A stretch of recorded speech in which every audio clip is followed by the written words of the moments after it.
அங்கே ராட்சதர்கள் இருக்கிறார்கள், அவர்கள் இருக்கிறார்கள், இப்படி இருக்கிறார்கள், அப்படி இருக்கிறார்கள். அவங்க எல்லாம் உண்மை சொன்னாங்களா, பொய் சொன்னாங்களா?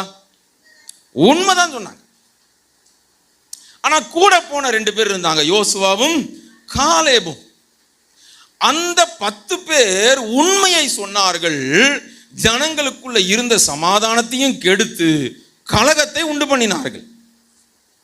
ஆனா இந்த 2 பேரும் அவர்களும் உண்மையைத்தான் சொன்னார்கள். எப்பா, நீங்க சொல்றதெல்லாம் உண்மைதான், அந்த தேசத்துல அவங்க எல்லாமே இருக்கிறாங்க தான். ஆனா ஒண்ணு தெரியுமா உங்களுக்கு, கர்த்தர் நம்மோடு இருந்தால் அவர்களை எளிதாய் மேற்கொள்ளலாம். அதுதான் ஆவியின் சிந்தை. 10 பேர் மாம்ச கண் கொண்டு பார்த்தார்கள் சூழ்நிலைகளை, ஆனால் 2 பேர் தங்களுடைய ஆவியின் கண் கொண்டு பார்க்கிறார்கள். எப்பா, இவ்வளவு மகத்துவத்தோடு கூட வல்லமையோடு கூட மகிமையா எகிப்திலே அடிமையாயிருந்த நம்மை ஆண்டவர் மீட்டு அற்புதமாக